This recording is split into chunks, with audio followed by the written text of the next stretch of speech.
Welcome to another episode of the Finance Rebel Show. Today we're doing something a little bit different. And I know I haven't been here on Wednesdays like I'm supposed to be, but today I wanted to make it up to you all and talk about how we can make some money in our businesses. In particular, how we can use email to generate profits, big profits in our businesses. So I went out and got one of the big gurus in this whole email marketing space, Mr. Donnie Bryant. So Mr. Donnie Bryant was gracious enough to come on with me so we could talk about a couple of things. How you doing today, Donnie? Hey, I'm rocking Finance Rebel gear. Classic, super classic. Listen. I love it. We go back. So I'm doing great. I'm glad to hang out with you and be back on the show for maybe the third time. Yeah, I think you might be tied for some of my most guests. I think Jimmy might have it, but you're definitely up there. Jimmy belongs on. Y'all are great together. Yeah, I keep teasing and saying we're going to merge our shows together somehow. Where did you find that relic from, man? I bought it when you first put it out. That must have been 2015, 2016. Yeah, it's been that was a long time ago. I bought it. We should look for the text. I sent a text. I think I took a picture of me, and I was like, finally got the hoodie. And I think you did send me a text. Yeah, I mean, I lost some text messages. So I don't know, but I just on the appropriate occasions, I bust it out. Well, I guess today it definitely is an appropriate occasion. You know it. Conrad's in the building. How are you, sir? Hey. Yeah, man, I'm trying to get it to grow, but sometimes it'll grow and then it gets too full. And then now, right now, I'm getting to this weather changes. Yeah. And my skin starts to itch. And I got to dig down in there to try to moisturize it all. But before we get going with everything, let me just speak to the peoples. Yeah. Still Rocks is in the building. Welcome. How are you, sir? And of course, Conrad is in there. How you doing, Conrad, man? I don't even think I've seen you in a group. Conrad is working like John Henry out here. Still Rock says, where the hoodies at? That's a great question. I haven't had that hoodie up for a while. I'm going to come back around because there's a bunch of one of the things I'm working on is creating a merch line. I want to put some positive messages out there in the world because I feel like there's just too much garbage out there in this world. So and I've always been I'm from the 90s era, right? So if you still rock, I'm not sure how old you are, but in the 90s era, we had all the HBCUs, we had the Flavor Flav clock, we had the African medallions, but everything was like positive. Yeah. Peace, love, and hair grease. So I want to bring some of that back. I feel you. And I agree. I remember the 90s with fondness. Yes. Ain't too much happened since then. I get it. But yeah, they'll be out soon, real soon. And I even created some new designs. But I appreciate being one of the original owners, though. So you are. I gotta put that up on the mantle somewhere. Mark Dames, what's up, brother? How are you? In the building. Facebook users love this. All right. Do me a favor, Facebook user. Give StreamYard the ability to share your information so I can address you properly. But what's up to you? Thank you. All right. That's what I'm saying. Look, Conrad said the beard. I agree. It's glorious. And then Still Rock says, my beard is nappy. Wife won't let me cut it. What's funny is my wife said the same thing. I can't cut it. But I'm like, since when did you get licensed over my hair? I can't say nothing about your hair. Like that's against religion. I might get kicked out. I might get put on the porch. We won't talk about double standards on this show. No, we won't, because I don't want to turn into a relationship podcast. Even though I'm actually working on a passion project. Yeah. And it kind of turned into a relationship podcast last night. I'll tell y'all about it when it actually officially launched, but I want we'll to hear talk about about that. it. Listen, you got gems that drop across multiple Oh man, genres, not I'm just genres, old. categories. That's all. I'm in that brown liquor sage. Come here, young fella. Let me tell you something while I got my small cup, not big cup, small cup of yak. Listen, somebody got to school these young boys for real. So, hey, They don't want to let be me know how I schooled. can support. They don't want to be schooled. They need it though. But Donnie, you are still the email guru out here. I'm trying. You got a new book launching. That's correct. What's this book about? Okay, so it's called Subject Line Science. We're in pre-order right now, so it's going to be available in ebook format. I haven't told enough people that. I hope there's not a ton of confusion, but an ebook format and then also an audio book format on the 17th. Now that's something I want to do. I want to do an audio book. Yeah. That's going to be, I think, a benefit. So it's really about I've written, tested, studied, agonized over, screwed up thousands of subject lines. I mean, thousands of individual subject lines across multiple millions of emails.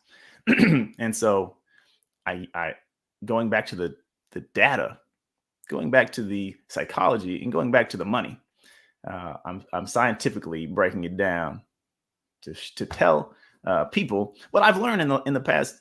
I've been a copywriter for 16 years and been doing a lot of email marketing and again, to lists of hundreds of thousands of people, sending out daily emails in many cases.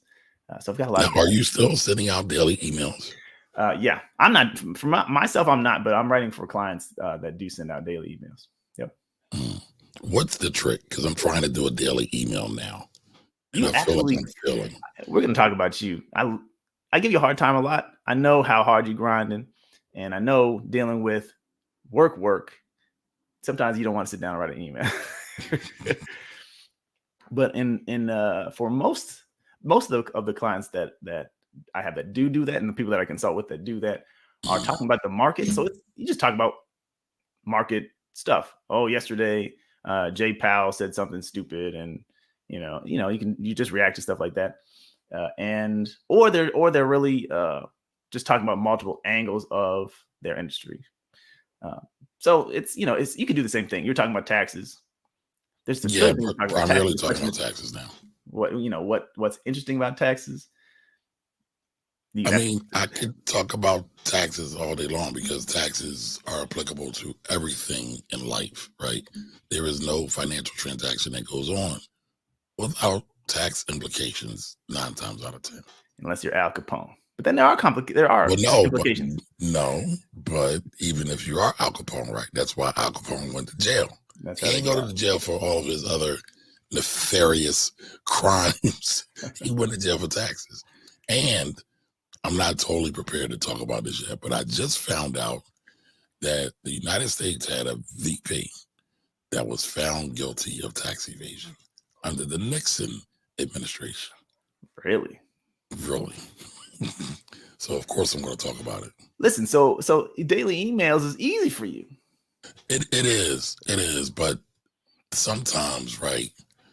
Sometimes I deal with anxiety, y'all. Like real rap. Like I'll have clients calling me up, like, "Yo, I need this," and it's like I thought I was doing good today.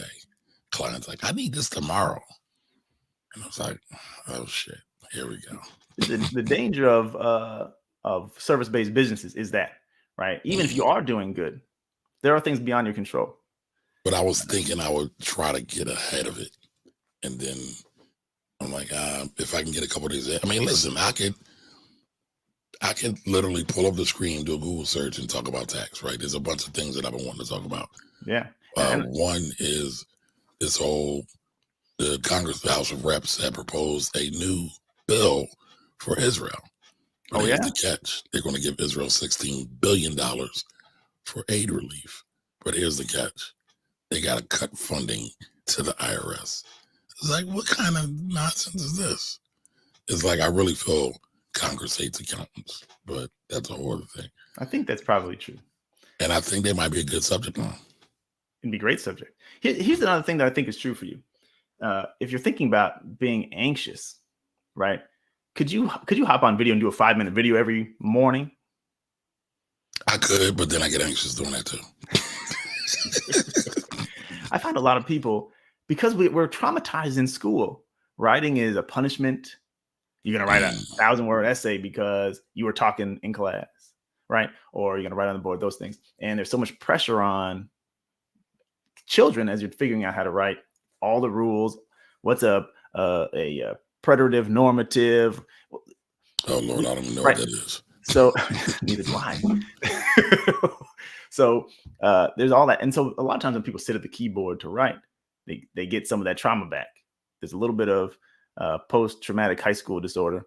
And so you don't know what to do. And it might be even worse in college. I dropped out so fast, I don't really know. But so a lot of times people can talk though. And so the two yeah, but I know I can talk it out, and I don't know. I just need to get through it and just thug it out and just get it done.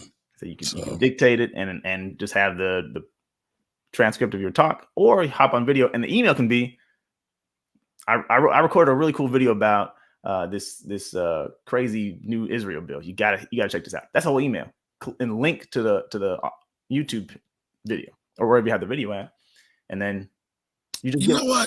I feel like I'm cheating doing that, but that's a good point. There's no cheating. That's a good point. That's a good point. But I don't want to hog the time. I promised some of my friends that they could come on and ask you some email questions, because I can kind of text you, but I try not to take advantage of you. Can I tell you, this is not true of most people. I look forward to getting texts from you. Right? Most people, this is real truth. And I hope these individuals are not watching the show because they're like, that's why he didn't text me back in the last 2 days. I just don't want to talk to you. And not that I don't like you, not that I don't love you or value you. It's just my to-do list is like this. And I got to get in where I fit in. So, right. But I want to bring up, and I hope I don't say her name wrong. It's Zia, but she's going to correct me. I'm going to have her correct me if I did get it wrong. But I want to have her join in with this conversation. Cool. Hi. Hello. How you doing? How are you? It's Aitza. Aitza. Say it one more time for me. Aitza. Did I get it right? Yes, you did. So I hate names, messing them up. I have a weird name, Kamari. I've been called Camaro, calamari, every derivation of seafood, and I kind of hate it. It's kind of disrespectful. Low key. My name is simple, but a lot of people think my name is Donald. What is it? Donovan. And they just call me that for no reason. Like, that's not my name. My name is actually on the government paperwork. It says Donnie. Okay. Anyway, hi, Aitza. Okay. So well, my government name is Aitza Ali, so Aitza is the short version. I'll learn it through and through. Just give me a little bit of time. I promise. It's phonetic. Yes. Well, thank you for having me. This is actually my first time ever on a platform like this, so that's exciting. Thank you, Donnie. It is. There we go. But introduction, my name is Aitza. I'm a millennial money coach, and one of the questions that I have is, I have an email list of over 200 people, nice. But I haven't emailed them. I was emailing them, and then I made the decision, hey, if it's not consistent, I'm just not going to do it. Which now I'm like, maybe I shouldn't have done that. So, what would be your advice to someone who has an email list? Maybe they haven't contacted them in a while, and they want to go ahead and start contacting that email list again. I feel like Donnie's going to throw me under the bus. I will not. Just because you've done this many times before. I'll tell you something that's true. I've done it myself with my own list 3 times, where in excess of 3 months. At one time, me and Conrad were doing it, and I stopped emailing my list entirely to email another list for over a year. And I came back with my hat in my hand, like, forgive me, but here's the thing. Number one, congratulations for getting 200 people on your list. That's great. And some people will say that's a small list. That's your people who want to rock with you and want to hear what you have to say, your perspective, philosophy, and your tips. And that's great. A lot of people don't have 200. So don't beat yourself up. Kamari, don't beat yourself up. It took me a long time to get 200, and I don't show them enough love anyway. So I'm gonna tell you something else. Me, it took years to get 200. And if you count family, it took even longer. If you don't count family, and I know plenty of experts. True. I just talked with one yesterday, day before yesterday, who told me 10 years and she's still at 500, like the same 500. She's been at 500 for 10 years, hasn't grown, hasn't been trying. So anyway, I said that to say we're all where we're at. Mhm. Let's celebrate where we're at, Right. and not beat ourselves up or think small. We're about to turn the page and do intentionally what we think is best. Okay, so here's what I recommend. Mhm. And some people don't agree with this, but let me ask you a question first. How long has it been? Probably a few months, not less than a year. Okay, and that's okay. So Yeah, again, and I don't think it's a small number at all. I'm a strong believer that we're all meant to shepherd our own herd of people. So I'm good with the number. yeah, no, and think about this. If you got 200 people who are rocking strong with you, that's better than 10,000 people who are casually on your list and don't really want to engage. Obviously, I'm preaching to the choir. That's how you feel. So that's great. Yeah. I have, this is something that I recommend all the time because a lot of people fall into this habit of wanting to be consistent, but not being sure how to do it or not just having the time to do it. So it's what I call, I'm not the only one, but what's called a Wake the Dead campaign. That's what I call it anyway. And when I talk about it, I usually find a thriller, Michael Jackson thriller picture to go with it. But I say like this, it depends on what your intention is. If your primary intention is just to get attention back, start getting people to engage again. Mm-hmm. All right, so why don't you just tell me what is your attention? So it's Say that really again? Oh, okay. Sorry. You're talking to Aitza. Oh, it's really to nurture my community, right? So I've taken a lot of time this year to kind of sit back, do more, R&D, really understand my clients and their progress. And so for 2024, my goal is to really start nurturing that community, highlight some of those client wins, and also provide them some resources, right? Some people are not ready to work with me, but they still are eager to learn about personal finance and the mindset and psychology of money that they need to kind of overcome. So that's what I want to provide, a resource in that way. And what do you provide your clients with? So I have a 12-week financial coaching program. Okay. A lot of my clients are living paycheck to paycheck. Some have debt, some don't. But the main hindering is those limiting beliefs that they have around money. So I use all of that to kind of get them into zero-based budgeting, having them earn money. 86% of my clients end up starting their own businesses or taking contract work to increase their income. But most of it is being able to have those conversations with their family and loved ones about money, setting boundaries, and feeling confident in doing that. Oh man, I got a bunch of ideas, but I'm not the master. Donnie is. Well, look, I want to hear from you too. And your last live stream, I think, was about family and money. Was it?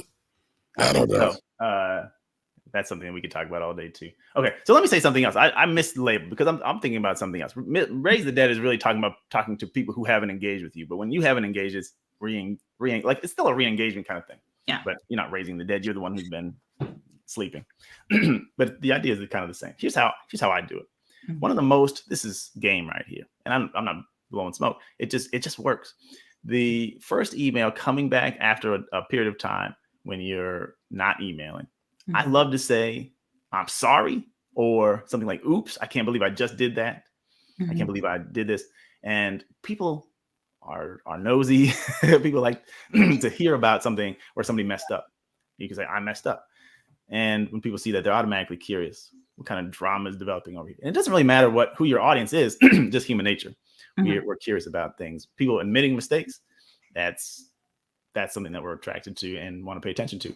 And then inside, you just quickly, like, you're not going to make a big deal about, I have intended to help you with your money situation, help you with your mindset, with your habits, with your communication with family, and with, the hustle as pertains to getting more.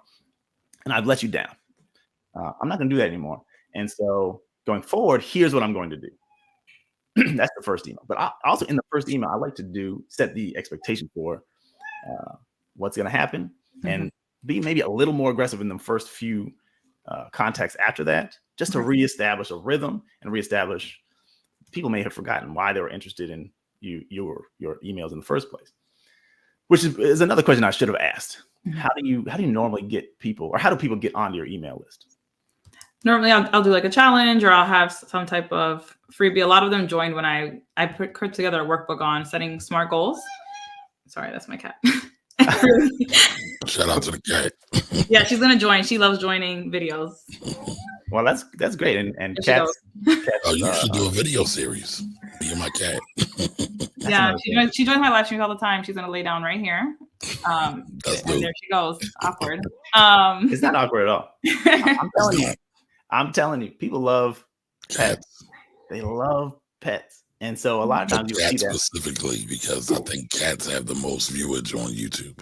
Oh, for sure. Yeah. For sure. So, I mean, you can even make the cat a character in future emails, right? Yeah. Actually, I'm cracking up. Someone says the cat likes smart goals. There you go. So Donnie, can I ask you a question? Yeah. Did I need to make the cat a character in her emails? for sure. People do I think ask about Bagheera a lot. I think people engage with that. I mean, you had to test it out with your audience, but in most cases that I've seen, there's not a downside to occasionally, or if it turns out to be very successful, a Steve Urkel kind of thing. They can become more commonly. Here's Kitty's Corner, where like here's a tip of the week from our beloved cat. So I think that's great because one thing and financial coaching is becoming massive. I know you're aware of this, but I just want to say this. You're in a great place right now. This is one of those industries where there's so much growth opportunity, so much increased awareness of, I got to get my stuff together. And I don't really, a lot of these young folk are not thinking about a registered investment advisor or anything like that yet. They want to get coaching. That's what's in vogue right now. So anyway, you're in a great place. Sorry. And so email is important. Establishing the relationship, which is why the cat comes in handy. Establishing a relationship where you're different from everybody else. You're automatically different because of who you are, as long as you're sharing your personality in your emails and your socials and challenges and everything. You're automatically unique. But in your adding additional personality with the cat, you don't have to, but if you do, that would be cool. That's how you create differentiation from other people, because there's other coaches out there. None of them are you. And you want to make sure people know why you're cooler, why you're funner, why you're more interesting, and why your advice is superior, or at least equal to what other people are giving you. And people will rock with you just because, hey, that's the coach with the cat, right? You're the one who's authentic enough to show that. Okay, so back to re-engagement. Briefly, the first email, like I said, is kind of an oops thing. And I would say something like this. I love to give something away in the first email back. It's, what do you call it? Like, I'm making it up to you. I'm begging for your forgiveness. Not begging, but I'm asking for you to forgive me. And I'm going to do something to make up for it. But there's the dual benefit of when you give them something, it increases their engagement with you. Because if they just get an email, okay, she's back. That's cool. But if you say, oh, I'm doing a special challenge, because you brought them in, many of them in on a challenge. I'm doing a special challenge that, like if you did it right now, how to, do whatever you're going to do in 2024, make 2024 your money year. I've been saying, like, we like to have corny rhymes. I said 2023 is the year of sucker free. We're going to stay sucker free in 2023. 2024 is going to be the year of more. So you could have a challenge about, we have all these resolutions.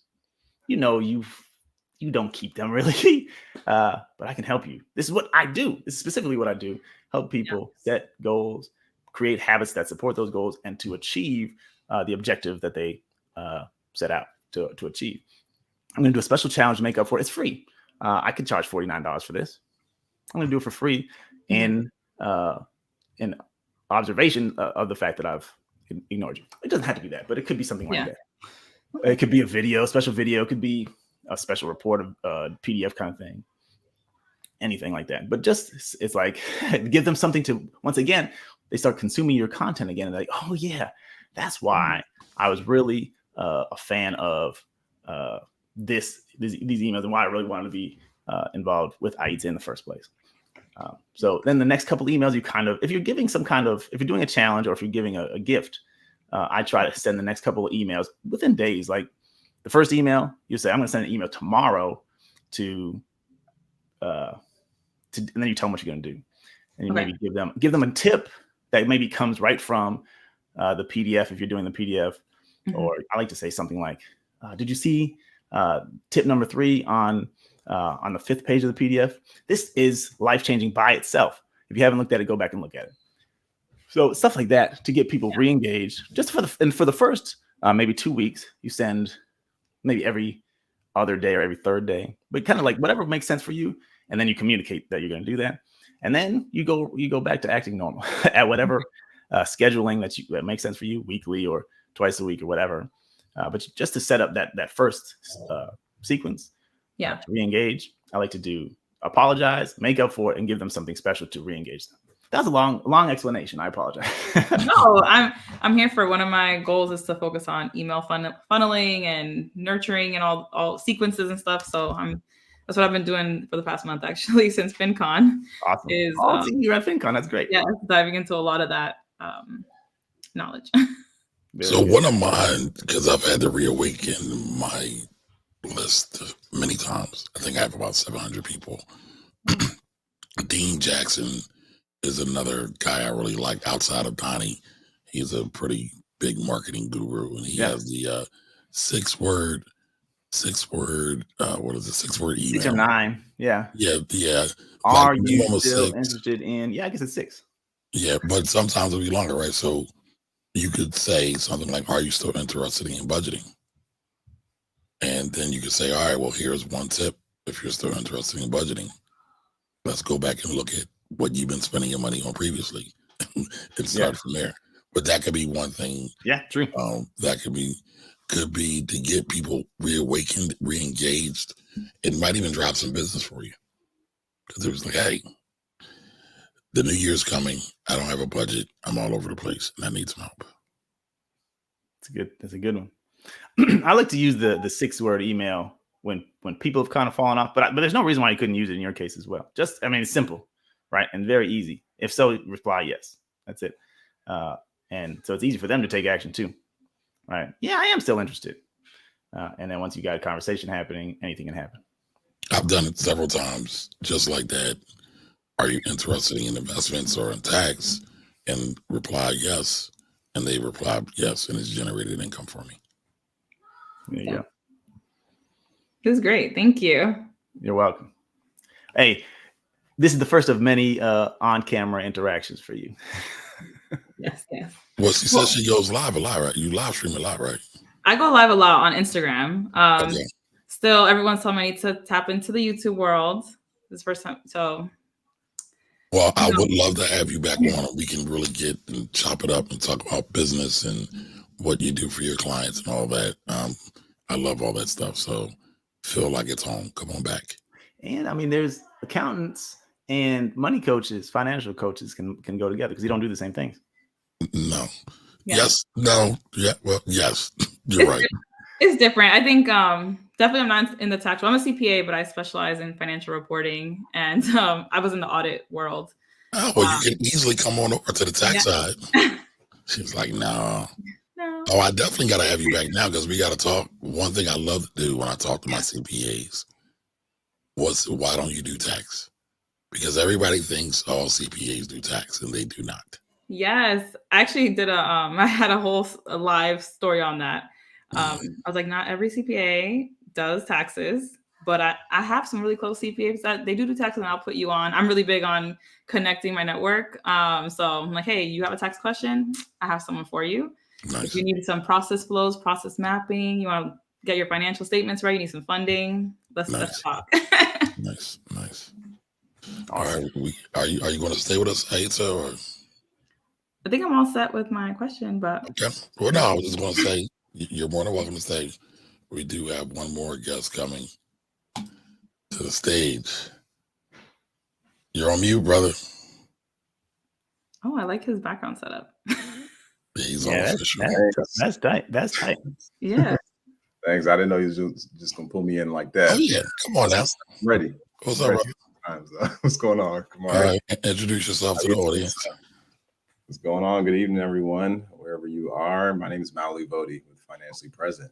So I've been trying to get in on time, and I was in the mix of putting the little ones to bed. And but I plan better later. Daylight savings got them kind of messed up. So listen, man, family over everything. Period. Did you say your name is Maui? Mauli. Mowley. Yeah, it's perfect. Yep, Great to meet you. Nice to meet you too. So, for everybody who's just joining us again, I'm Kamari Ellis. This is the Finance Rebel Show. We are talking email, in particular, how email can help to fuel profits into your business. Donnie, my special guest tonight, who has been rocking with me for a long time. We've been friends for a long time. There's proof. Yes, it's proof. Yeah, I did that T-shirt, or excuse me, that hoodie over half a decade ago.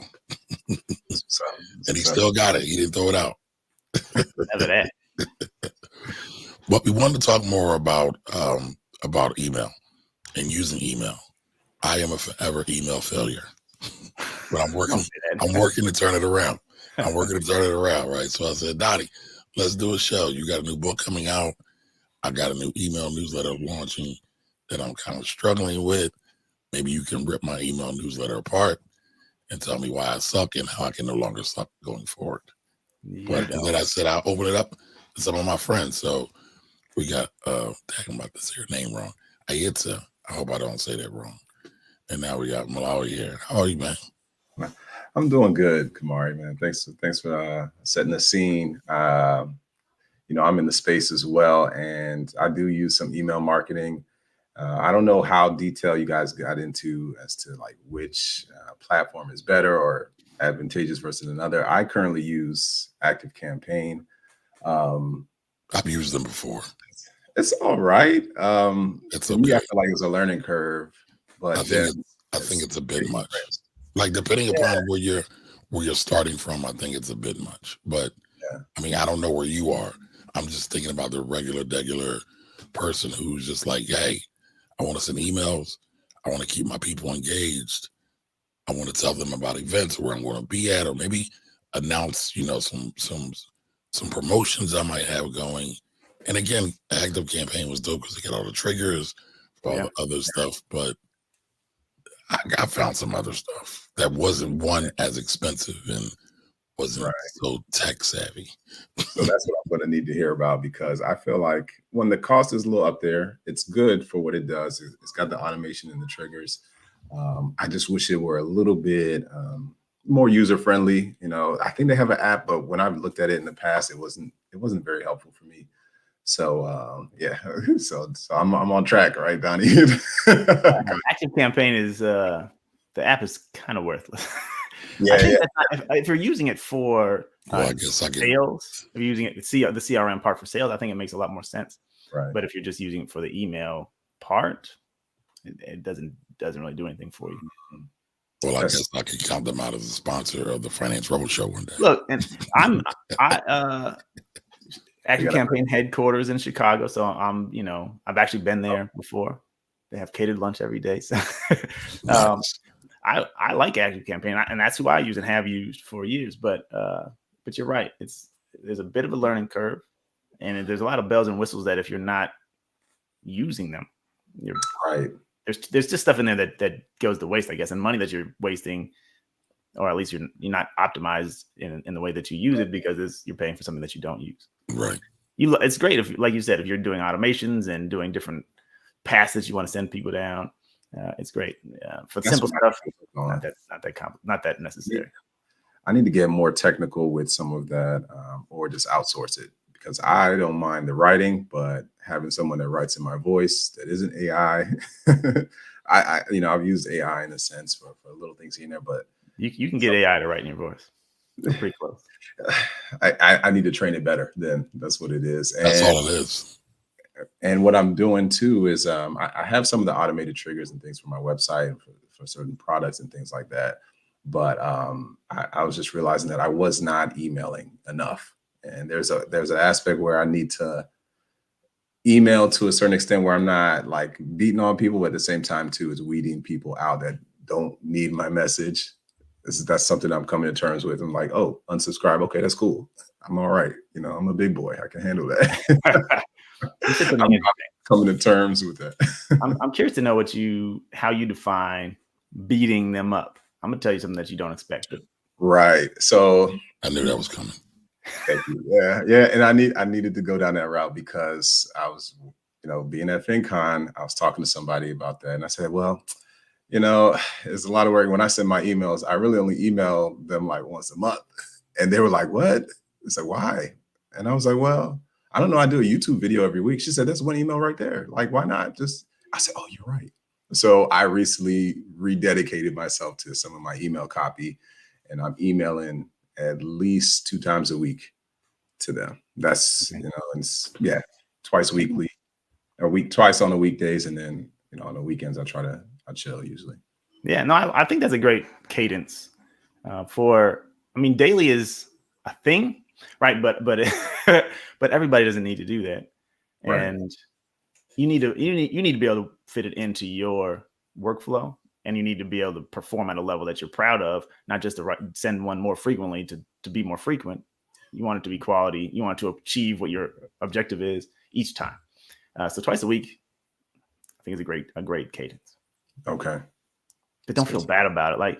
And I think, and there are instances where you want to send more, right? If you got an event coming up, you got a promotion, there's just something you need people to know. Or in our space, in the money space, and I'm primarily a financial copywriter.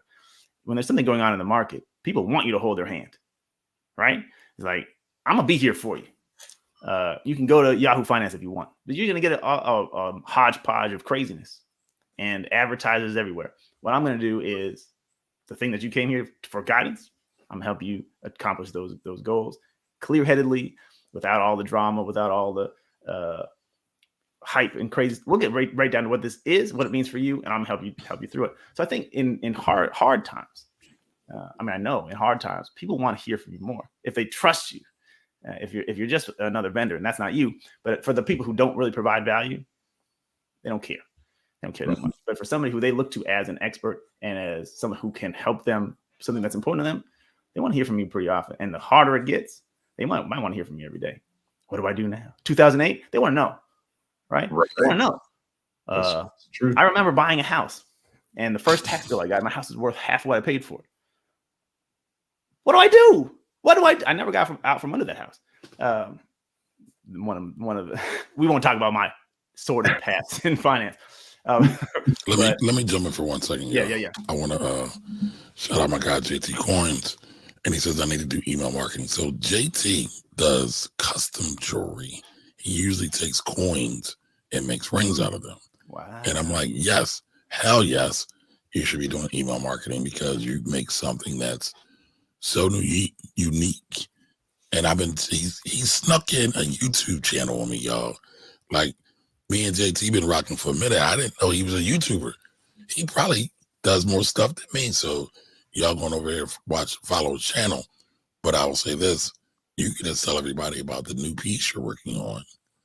And that's email content right there. Take a picture of it and send it on out. But I'm sorry I interrupted.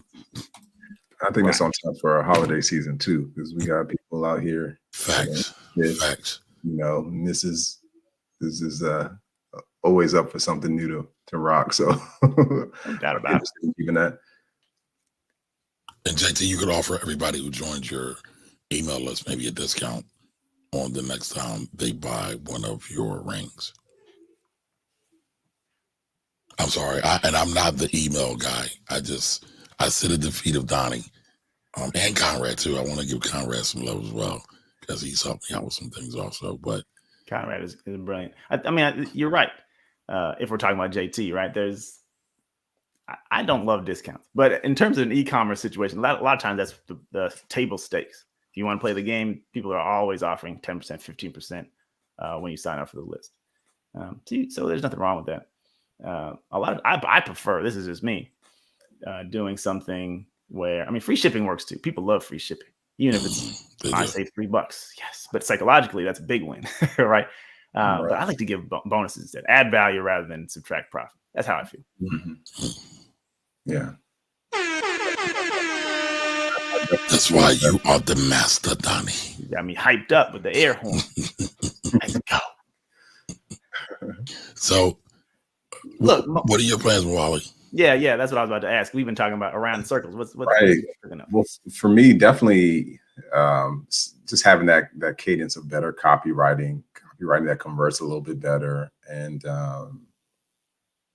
yeah, just I think sometimes when you're in the trenches, you assume people are absorbing every piece of content you have. But sometimes you got a crowd that resonates better with Instagram, a crowd that resonates better with YouTube, and then some that read better. And just like all I need is a couple of paragraphs, and I got my dose of whatever Financially Present's got for the day. Or, Yeah.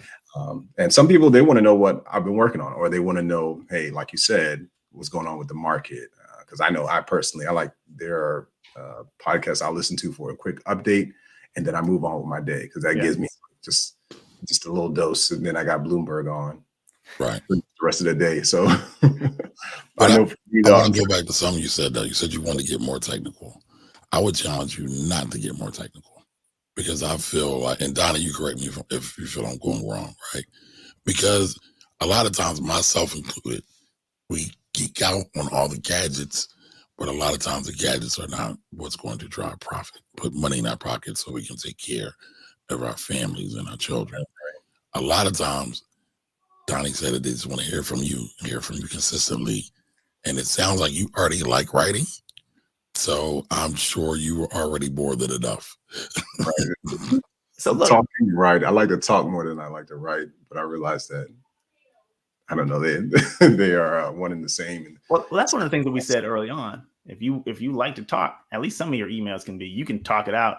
Google Docs, Microsoft Word, they both have a voice typing.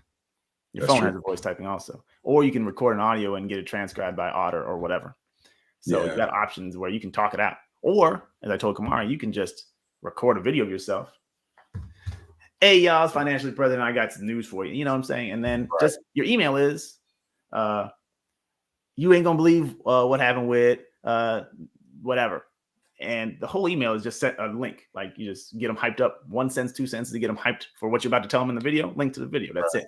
And then you get, in that case, you get to hit people a little bit of reading, but also the people who like the video.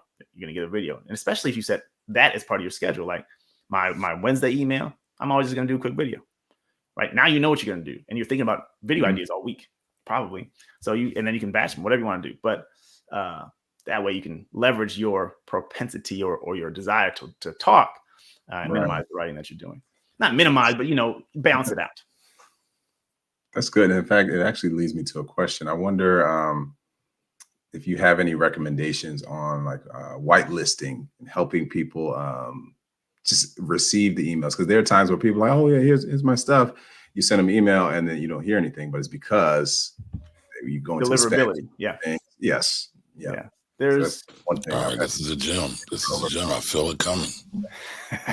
There's a couple things that you can do. No pressure. Look, we're on a Financial Rebel show. There's no pressure. The key to there's really two things, but the biggest thing that you have control over, well, I'll say three things, I guess, but the biggest thing you have control over is engagement. If you send quality emails and get people to engage, if they're opening, if they're clicking, if they're replying, then it sends a signal to the email service providers, Gmail, Yahoo, Outlook, those guys, that people like what you're sending. And everyone is individualized. It's weird how like there's not one, like I'm spam or I'm not. Like spam is on an individual basis many times. But if enough people send spammy signals or disengagement signals, Gmail might just, you're all spam. You're totally spam. And Yahoo Mail I found is particularly nefarious at times. Google is a mystery. But anyway, so my best tips for this is, number one, early in when people sign on. So this is where you want to have an automation. You need to get engagement early. How you bring people on the list and how you treat them in the first 7 days determines everything going forward. It's hard to come back from, I got data to prove it. It's hard to come back from a bad onboarding experience. Almost impossible. On the other hand, if you do really well in the first few days, first few emails, it's hard to mess that up. People say, okay, I know there's value here. I know I like this guy. I know our values are aligned. I know I'm gonna learn something. And so they'll rock with you. You have to mess it up. You now have the benefit of the doubt. And so I like in the first email, this is easy. People are doing it a lot. It seems kind of cheesy, but you can say, hey, look, I want to make sure that this email is arriving in your inbox. If you got it, just reply with a quick yes, and I'll know. Instantly, when people come on your list, and this assumes you're growing your list, they're replying. So number one, they're engaged. So once they've done that psychologically, they're somewhat more committed to engaging with you going forward. And they've instantly sent a signal to Gmail, Outlook, whoever, that there's something engaging happening here. Because spam senders don't get engagement. Right. So just a short email. So set up your AR, your autoresponder series, when a person first comes on your list, and just short, sweet, concise email. Say, hey, glad you're on the list. Send me a quick blurb about yourself and what you want to do, or that you got on the list. I forgot what you said. Right. One of the things Ryan Levesque, I think he originated the idea, is that, what's your biggest question or biggest struggle with finances? And that's, people want to tell you that. And then you actually get data, not just a yes, but you get information about what people are wondering about, worried about, thinking about, struggling with. And especially if you're sending a freebie. You have a freebie when people sign up for your list? I do. Yeah. Kind of what we call a lead magnet. Okay. Yeah.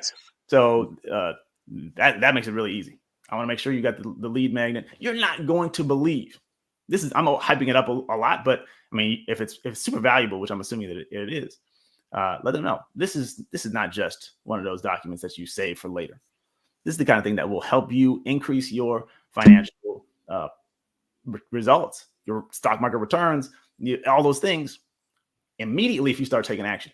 I want to direct you to check that out now. And, I want to make sure you got it. So real quick, send me a thing back and tell me what's the topic of the lead magnet? All right. Essentially 10 crucial steps to being financially present. So I used to be a stockbroker and investment consultant. Okay. I focus on the educational aspect and the public speaking and all of that. So I've authored a couple ebooks as well. And so the lead magnet is part of one of the ebooks. Okay. Yeah. So just tell me 10 things that or tell me your biggest concern about being able to be financially present. And that's not perfect, but I'm saying whatever you think is a core thing. This is going to help you out. But just off top, I'm curious to know which area do you feel like you need the most help in, or you struggle with the most, and that way. So you get data. You're also sending that signal to Gmail. I want to say this also. Occasionally, I could ask you so many questions, but occasionally you want to have those super short emails like we talked about for the video, because open rates are crazy now in terms of you don't necessarily know. Apple is faking it. the privacy protection. Yeah. Okay. Gmail is close behind on that. I think across the board, these signals are not as reliable from Gmail, although they can kind of tell. But if you're getting people to click, there's no question that they opened and they care about what's in the email. So upon occasion, and I think weekly is good if you're going to send 2 a week or 3 a week, but 2 a week is good. At least every other week, have one that's super short and super clicky. Because clicks are really great signal to email service providers. This is good content. 5-10% of the people, and the shorter the email is, the higher the click rate is, as a general rule. So super short is 1 sentence or 2 sentences. Click 20%. If 20% of people, we notice a good email. Because everybody's if you get 20% of people to open, in many cases, you should be pretty happy, right? 20% click to open rate. Now we're talking. So anyway, that's how you maximize deliverability. There's also, I can't think of any URLs off the top of my head, but there's mailtest.com, something like that. You can go in there and it'll give you spam scores. But actually, ActiveCampaign has that built in. Yes, yeah. So you can make sure that you're not saying anything insane like "I will make you a millionaire tomorrow," because then you're going to look spammy. So your word choice matters a little bit, especially with Gmail. Gmail is really strange, and you can test those things if you send test emails. There's a thing for that too, where you can send a test email to the thing, and it will tell you the likelihood of it ending up in promotions or in spam. I can't remember the URLs off the top of my head. I apologize. Well, I found mail-tester.com. I'm going to put that in the chat right now. That's not one that I use, but there's a lot of tools and they're free. So you can do those things. Going forward, you're going to have to authenticate. Gmail is going to force this into 2024. You have to go into ActiveCampaign and link it with SPK. I can't remember the other one, and just authenticate. This is my email, so nobody can spoof you, pretend to be you, and sending from another platform, just pretending to be you. Oh, So we're gonna have to go in there. ActiveCampaign actually has a tutorial on how to do that, so you don't have to worry about that. And Teamia has one too. So these are things we're gonna have to look into in the next 60 days. Well, 45 days. So that's actually going to matter for deliverability in a massive way in 2024. And that's the other one other thing is this consistency in terms of what you do. So if you're pretty consistent with what you do, it improves the likelihood of deliverability and primary inbox placement. If you're inconsistent, sometimes I send 3 emails a week. Sometimes I go 4 months without sending it. You look kind of spammy. So it's consistency on what you do. I feel like that was meant for me, Donnie. Not at all. I just admitted to having done it 3 times for extended periods, but just this year, I took a month off. I'm gonna tell y'all something crazy. I took a month off and I came back and this is insane. I'm surprised ActiveCampaign didn't kick me out. 2% unsubscribe rate. Is that really high? Crazy. And I asked my friends, I said, I got 2% unsubscribe. Actually, it's 1.5% of the time. I said, this is crazy. And then my friends who were, there's 2 or 3 of them. I know they read the email. They went back. I got to reread and see if you said anything insane. No, it was just because I took the time off and people weren't ready to hear from me again. Or they didn't want, he forgot about us and they didn't respond well. Because that is extremely out of proportion for what I expect normally. Anyway, so it's a shot at me if anybody. What is the rate that is normal then? You said for unsubscribes. I mean, I really would expect 0.5% or less, depending on how often you're sending, depending on your industry. I mean, in our industry, that's probably standard, because you're not doing anything like make 3,000% on this iron condor option trade dedication. So people who got on the list know what they're expecting. So I would say 0.5%. A lot of times you're going to get 0%. But like I said, there's various factors in there, and it also depends on like I said, frequency and how hard you're selling. Now, I have clients who sell hard every day, and we're getting 0.7% unsubscribes. Doesn't matter. For us, it doesn't matter that much because y'all always have constant inflow. We're spending $10,000 a week on acquisitions. So Donnie, can you take a minute coming in all the time? Take a minute and talk about why we shouldn't care about unsubscribes? Because I know you spend a lot of time smacking me around saying, "Kamar, stop worrying about the unsubscribes." Yeah, I think if we do it right, my feelings used to get hurt. I used to take it personally. I think I'll make it the kinder, gentler Donnie, which is this: you only want people on your list who rock with you anyway. The people who unsubscribe are likely never going to pay you. They're likely not really like super fans of yours. It would take a lot to get people who really like you and really feel like they're going to get value from you to unsubscribe. You'd have to do something like, I love Donald Trump. Then they'll leave. Right? Or they might stay. So all ones will stay. Now, look, the Republican Party also won't be sponsoring your podcast anytime soon. I don't care about that.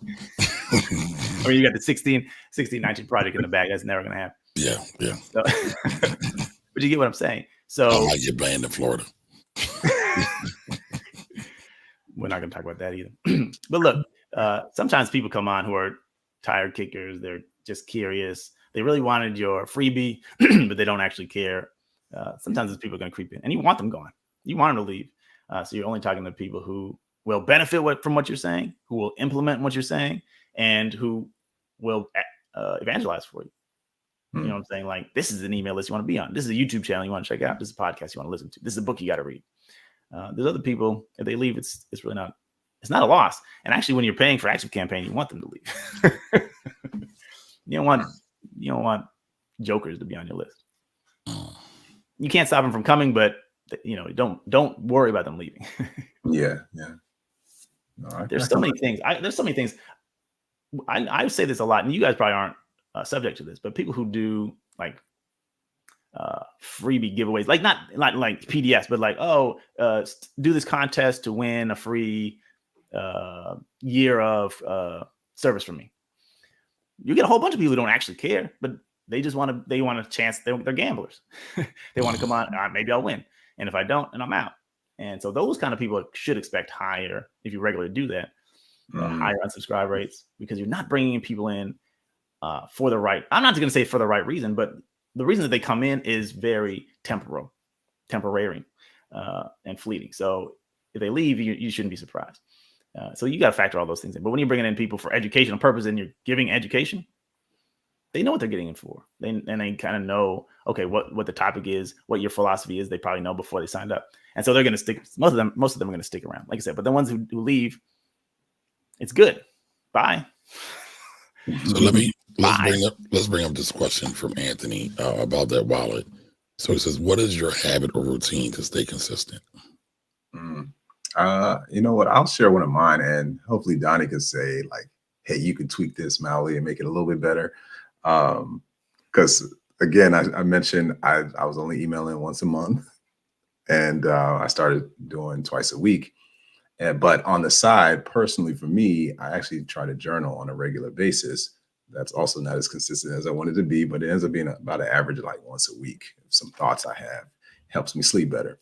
Nice. And I realized that what would work for me is, as I have some ideas that will weave into content for my audience, type 2 emails on Monday and plan them for just one to send on Monday, one to send on Wednesday or Thursday, just to kind of either bring forward what was talked about last week in finance or whatever other content I have, or talk about what's relevant for that day or that week and things like that. So if I at least do it on Monday, I'll have something for 2 days, like, versus trying to do it every day or try to plan 2 separate times to type up the emails. Cool. Yeah, that's good. I mean, that's really good. I have a similar. Kamar, you want to go first? That's a setup, right? No, it's not a setup. Right? Mobley said, "I'm finna do it," and so I'm a chilling the cut. If you want to go, no, you are the master, sir. So please, I don't know that I'm the master of consistency, but so for me, I think. Well, your point about journaling is a good one. I don't really journal, mostly because I'm terrified that someone will read it. This dude is crazy. Look at Donnie's diary. Donnie's diary. Actually, that's not a bad idea. But I all the time jotting down just interesting things, stories that I hear, stuff in the news, stuff in trending topics, and then questions that people ask me, questions that people should be asking me, stupid things that people do. I'm not going to bash nobody, but people who won't let you unsubscribe. Have you seen this? Like, you unsubscribe it's going to take me 7 days to get your name off the list. Right. I just did one. I've seen that. There's a political. No, it isn't. It sure ain't. And what makes you think that after I said unsubscribe, I'm going to pay attention to you for the next 7 emails? You're just wasting your time and your sense. Anyway, so when things that make you mad, things that those things, all the time writing them down. I'll tell you 2 stories. I'll make one story, but I have like a story bank. So if I hear a story, I don't even necessarily know what I'm going to use it for. Swipe file. That's a good story. Right. I'll tell you one thing. I saw in JP Morgan, their trading desk in like 2015 to 2018 or something like that. Their trading desk only had 3 losing days I think it's 5 losing days in 3 years. By the end of the day, they're in the green and the black every day. So it's 99.52% of trading days. It's 252 trading days in a year. 99.52% accurate or whatever. I know I'm using it at some point. I don't know where. But who is that accurate? But what are the implications of that? JP Morgan has $1 billion to throw at something. They can make the trade go the way they want it to. They can make it happen. I'm just going to dump all the shares. Share price is going to go. Of course, filling the order is going to be weird. But the argument that I want to make is, they're probably using a lot of dark pools, but sorry to be technical. Hey, I should show you this thing. Is because I had then it ended up being a sales letter, 8,000 words. And there's 6 tricks that these guys are using where they're not going to lose. You know why you can be 99% accurate? Because you can do these things: dark pools, pump and dump, poop and scoop, right? So on the wait around, yeah. All these and I got my trading desk is doing $1 trillion a year in transactions, whatever the number is. I can force trades to go my way over time. And the point was, if you can figure out how they're doing, this is not answering the question about how they stay consistent. Well, it is. I'll say one other thing. I just rediscovered this. This is maybe three years ago, and I noticed Paul Volcker just put his book out. If whatever year you remember that was, maybe it's 2020. Paul Volcker put a book out, Fed Chief. Y'all know that, but everybody else may not know that. I know it. That was. I know you know. And I saw Janet Yellen also said something like negative. So anyway, Paul Volcker, and somewhere in his book, he says, I'm a little nervous about things. And Janet Yellen says, this corner of the market doesn't look that great. And Alan Greenspan, is Greenspan alive? I think Greenspan was alive at the time. And he said something. And Ben Bernanke said something. And I said, this is an idea right here. All the former Fed chiefs that are alive are saying the market is going down. Now, there's a bit of subterfuge there, but there's something to it. Everybody around the same time is saying something negative. We're looking for the potential for something negative to happen. What are you going to do to protect yourself? Now, someone who's currently sitting, Jay Powell, sitting in office, can't say these things. He can't do it. He'll ruin the market. Paul Volcker doesn't care anymore. Because he ruined the market. Right. Yeah. So anyway, you catch those ideas and you say, okay, I'm gonna use that. So anyway, all the time. I'll tell you another one. I shouldn't do this, but I was listening to NPR and they were talking about a lawsuit against Coca-Cola in like 1912. And here's the thing. There you go. 2018. It was 2018. Dang. Okay, so I must have wrote the email, and we were actually talking about physical gold at the time. But anyway, Coca-Cola, as we all know, used to have cocaine in it. But at some point in the 1900s, the U.S. government sued Coca-Cola. Actually, they seized it's like 36 barrels of syrup, not because there's cocaine in it, but because there's caffeine in it. So this is what I tell people. One of my favorite subject lines that I've written is, and they left the cocaine, because they're suing them over caffeine, not cocaine. The problem is, anyway, so it's like the rule, or not the rule, the lesson is don't trust the government to know what's best for you. Anyway, there's lessons in everything. And you don't necessarily, here's the thing, the JP Morgan thing, it was like 2 years before I knew how to use that story, or knew where I could use that story. I'm sitting on it. And where do you put that? Is it do you take it and put it in the physical files and in your phone? I got to Google Doc. A lot of times it ends up on paper first, but I keep it in Google Doc because these notebooks disappear fast. Okay. Anyway, I'm keeping stories all the time. Things that catch your ear, 50 Cent lyrics, you never know. Like just the way things play in your mind. If it makes you think something sparks an idea for you, write it down. And then if you're regularly capturing ideas and thoughts, you'll find ways to work them in. I don't know what to write about today. Let's go to your bank. There's a story I want to tell. There's an idea I want to share. There's a question I want to answer. Those things are all going to be there for you. So when you have those things, consistency is a little bit easier. Of course, finding time, the way that I find time is I force, like I said, I showed you this. It's a to-do list. It's got to happen. It has to happen. If I got to not eat lunch, I got to eat lunch in 10 minutes because I only got this much time because I got to check this out, And so consistency is habitual. In terms of what is my habit? My habit is writing down what I got to do and forcing myself to do it. Now, I'm not perfect at it because actually my list has 8 things on it and I've done 5 of them and number 2 didn't get done. Number 4 didn't get done. I did the bottom 4. So anyway, that's what I'm trying to accomplish in my life in terms of forcing myself to do the things that are important. Because, they say, prioritize your schedule, but really you want to schedule your priorities. And when you do that, priorities get done instead of all the, like you said, when the client calls you and says, my tax return is crazy. I don't even have time. My phone's not on right now. I'm going to deal with you when I deal with you. I got an email to write. So anyway. I turn my phone off. I'm starting to do that a lot. I'm telling you. I haven't got there yet. I hope my brother's not watching this. He called me today. I didn't have time for him. I just didn't have time for him. I got to talk to Kamari on the Finance Rebel Show. I say it all the time. You got to train people how to engage with you. This is going to sound very bad. For a long time, I never answered my mother's phone calls because I got to let you know. You want to be in my face every day. I love you, Mom. I can't. So I'll call you on the weekend when I got some time or whatever. But she had to learn you can't just call me anytime. People got to text me before they call me. So otherwise, I'm not going to answer. My voicemail used to say, I don't answer unscheduled business calls. And I don't return calls where you don't leave a voicemail. So leave a voicemail. That was it. And that gave me an excuse never to call nobody back. double negatives everywhere. I didn't call people back if you didn't leave a message, and I warned you. And if you hung up before the voicemail, that's your fault. So anyway, you got to train people how to treat. Man, this show done turned into a show on time management. I might have to use that. If you want to be consistent, you have to have control over your schedule. Because if you don't, it never works for you. It doesn't work for me. If I don't say this has to happen this way, it doesn't happen at all. All right, so let's sneak in another question real quick. All right, before we get to my newsletter. Anthony asked again, what are your tips for a good lead magnet? Here's the thing. Lead magnets. Can you tell everybody what a lead magnet is first? Okay. Lead magnet is a free gift that you give in order to get people to sign up for your email list.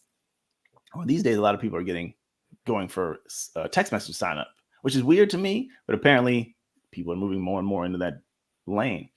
So anyway, you get their contact information in exchange for a free, valuable gift. So in my imagination, in my experience, a lead magnet, the best lead magnet is something that solves a severe and imminent problem or provides unique value that people are looking for. Like if I say, hey, here's how to, hey, 25-year-old, here's how to cleanse your colon. They're like, what is this? I don't want that. None of that sounds good to me. And I'm dealing with my colon in 15, 20 years. I'm doing that. Right? It's not valuable to them. It's not imminent. It's not severe. So if people are out of control of their schedule, for example, I can't keep my mother from calling me every day. I shouldn't be talking about. I love my mama. I love my brother. I can't control my time because they keep calling me. Well, look, if that's a big enough pain point for you, you're going to do it. Entertainment. Donnie loves his mother, everybody. I don't want everybody to pick and strike you. You're not gonna let her watch this episode, though. Sometimes I say things and I'm like, crap, I really hope nobody watches this. Anyway, with your pains propel people through life. That's what I say. So I like to solve problems with lead magnets. In finance, like how come I can't keep my budget under control? How come 70% of the stocks that I pick go down after I pick them? How come I got to pay 40% in taxes and I can't live like this? You know. So what would the lead magnet be for that? You know, you'd be like 7 ways to slash your tax bill in half, especially if you niche that down, because then and everybody is going to qualify for the tax advantages that you're going to tell them about. Right. But it's like, hey, entrepreneur, here's tax benefits that can slash your tax bill in half. Gotcha. Oh, okay. All right. It's my problem. I don't like paying taxes. And I can't afford to keep paying taxes. And my alimony's out of control. And my cigarette habit is out of control. And something's got to give. And I'm not giving up cigarettes. And my wife ain't going to let alimony go. So anyway, I'm going off the rails. If you got a pain point, they'll fix it. And then the other thing is, if you know people really want to accomplish something, then you have a unique way to deliver that result, then that's a good lead magnet too. But you don't want to tell people how to get a benefit that they're not already thinking about. It has to be related to something that they're thinking about, but you put a unique spin on it. 10 ways to be financially present. That sounds good, because I know right now my money is doing something over here, and I don't know what's happening until I look and it's gone. Where did it go? I don't even know. Gotcha. Right? How do you get control of that? I'm gonna show you. There's 10 ways to do it. There's 10 things you got to do. If you do 8 of them, you're gonna be living with your mom, and then you can't stop her from talking to you because you live under her roof. You gotta do 10 of them, and I'm gonna show you all 10, and I'm gonna do it for free. You're about to be in trouble at Thanksgiving, man. Thanksgiving is at my house, so he might not be invited to his house for Thanksgiving. But real quick, everybody, we're watching you are watching the Finance Rebel Show. I'm Kamari Ellis, the Finance Rebel. Today we are talking to email guru, the master, Donnie Bryant today, and he agreed to come on and basically butcher up my email or tell me how I'm butchering up my email. Let's get into it. Let me say one other thing about lead magnets. Can I take over the show for a second? Well, let me just finish this. And also, anybody else who has questions about how to improve your email, go ahead and throw them in the chat. Go ahead, Donnie. Bring the questions. Your lead magnet, just like I was saying before about how you bring people onto your list and how you treat them in the first 7 days, sets the stage for everything that happens afterwards. The lead magnet is hugely part of that. Because if you have a whack lead magnet, I can tell you again from data, if you have a generic lead magnet, people aren't, when they come on, they're just maybe curious and they'll take a quick look and they'll disengage. They may disengage. How do you know if it's whack though? Well, there's testing, but a lot of times people put a lead magnet together so they have one, but they don't know that it solves the problems that are imminent and severe for people. Watch this. Again, if my target audience is 30-year-olds and I'm talking about retirement, if they sign up, they still don't care because they're not going to start investing. They might, but for the most part, they're thinking about other things. We'll talk to people about retirement when they're 40, because unfortunately we should start thinking about it in our 20s, but we don't, unless you're going to fix that problem, which is a hard problem to fix. So a severe and imminent, that's why I say severe and imminent. It has to be bad, because if it's a little problem, they don't care. If it's a far out problem, they don't care. So you want to have both. I'm writing that down. Severe and imminent. Severe and imminent. That's some serious language right there. It's big too. But when you and you got to test this, you see how people, if you track them, which is one of the things that's good about having multiple ways in through Active Campaign or whatever, you can kind of see people who come in on this report, they never buy anything. We found, this is true, a lot of times people will come in on a terribly scary problem, like the market's about to crash, and the only thing that will save you is this hidden asset, and everybody signs up, but they don't buy anything because what are you going to sell them? You can only sell them the hidden asset or whatever, and it's like, oh, but by the way, I also sell financial advisory services. I'm frozen, paralyzed in fear. I don't want any advisory service. I just want to buy the hidden asset and get out of here, if they even believe you. So anyway, you want to solve a real problem in a unique way, in a comprehensive and helpful way. And you want to get people to consume it, which is part of the reason that the first 7 days is very important. So a good lead magnet really solves a real problem or presents a real benefit that's important to these people. And if you don't do it well, you probably find out over time, people don't do what I want them to do over time.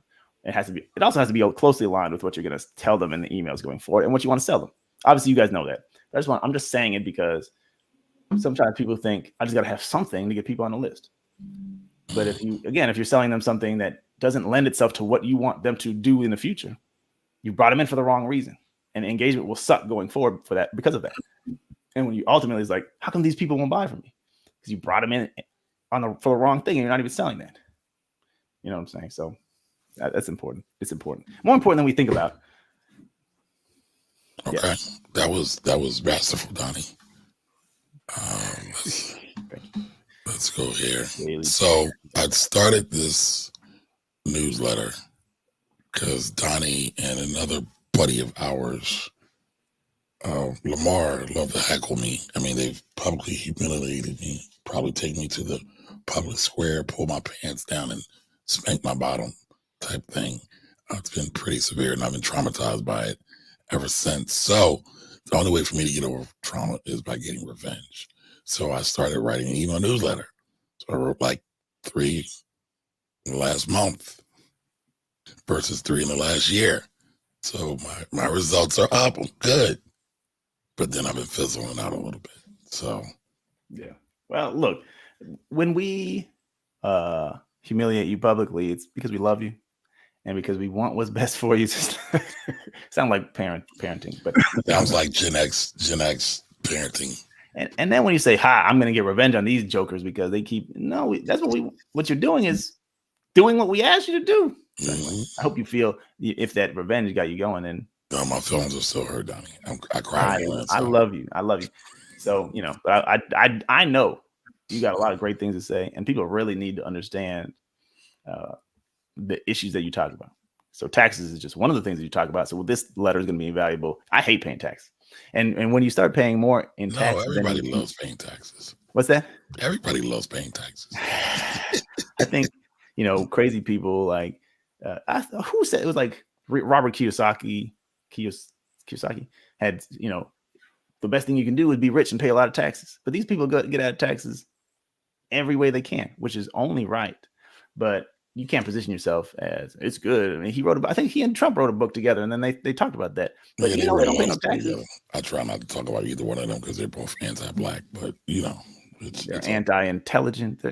So anyway, I just think that the incongruity of what they say something and they do something different. But anyway, people do I guess I think Warren Buffett says the same thing, right? Taxes are good, but you're not trying to pay him. I don't blame you. Right. Anyway, so taxes are important. I like all the things you talk about. bridging the wealth gap, super important.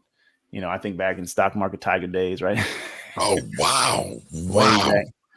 wow! Donnie got receipts, y'all. Yeah. Stock Market Tigers was a Facebook group I used to have where I would talk about That different was like stocks. 2014. Yeah, that was a while ago. That's a while ago. Minute ago. So all these things are important, and especially for Black people. You know, we got to get our reps up. And, Yes, we do. And we need experts who we can trust, who we believe are looking out for us. Right. And so that's why I really want you to send as many emails as you can muster up, because people need to know. I love the YouTube channel. You know, I love what you're doing. So anyway, I say all that to say, I'm glad you're three emails in a month versus 3 in a year. That's pretty good. And the momentum is building. So I just realized on this here Substack, I only have two emails. I'm here, so I just did an intro one. So I'll definitely have to do something tomorrow. So this is just the intro one, and then there is. Let me go back. Let me tell you, leave it right here for a second. Let me tell you how I have philosophies about all these things, but they're philosophies based in data that I've collected. All right. From all these years. Nobody cares. All people do care about you. They need to know about you. But I people want to know about you in with regard to how it relates to them. Okay. I think all of this is absolutely important. It's great. You're one. I don't know how many enrolled agents there are, but it's not. It seems like there's not that many. So you're an advocate for us in a way that we don't have many people like you. Right. Especially for Black people, I assume. I guess I don't know the numbers, but so anyway, these things are very important. I like to frame the first part. I've told you this before. I have the 4I formula, which is the first part of the email should be instigation. Get them riled up in the beginning, even in the welcome email, because the welcome email, the first email, introduction email, I think people think this is all about me, but it's not. Your welcome email still got to be about the reader so that they know what's in it for them. So I'm not saying you mess this up, but what I'm saying is I ain't instigate. I broke the rules. You want to instigate first, and then you introduce. So it's just like, you know, when you watch a good TV show or movie, right? They hook you in that first scene. Right. I was about to say, so I need a hook. I should have a hook. They hook you. And you're like, you know, oh, what's going on here? What's going to happen with that guy? What kind of crazy stuff is this? And then you got to read more. And so the same thing on a welcome email, or the first email you send out, you're going to get the highest open rate you probably get of any emails, regardless of any other factor, because people, that's just how it works. On First Engaged, they know they wanted to hear from you, and now they're going to hear from you. And other factors didn't have time to creep in and eliminate that emotional high for them. Okay. So they're still going to get high readership on this, but I like to, you know, really get things going on in the beginning, you know. Okay, so even if you said I'm Kamari Ellis, and you know, I think taxes are from the devil. You wouldn't say that, but actually, I would say that. But so all right, instigate, introduce. What's the next time? And you said, what percentage of people who are sending out tax things say taxes are from the devil? It doesn't seem like it seems incongruent in the reader's mind, and they want to know more. You think it too, because like I was starting to say, when you start paying more in taxes than your salary was or your income was in previous years, something crazy happens in your mind. Your tax bill is bonkers. I don't understand. So, you know, it's from the devil. I agree. Now our values are automatically aligned. I know you're talking my language, regardless of anything that happened before. I know I'm gonna like it too. You got the guts to say it how it is. So it's about you, but it's still about me. And you don't have to do a ton, but just a hook at the beginning. I like to do a hook at the beginning of everything. And I mean, I don't always do it. Sometimes I'm lazy, and sometimes it just doesn't make sense. You know, the topic itself is what people are thinking about, so you don't necessarily have to hook them. But as a general rule, I like instigate, introduce. I say indoctrinate, but you can say inform. Indoctrination sounds mean or manipulative. Sounds more nefarious. It does. Mm-hmm. But the idea of indoctrination is you want people to think, you want them to see the world the way that you see it.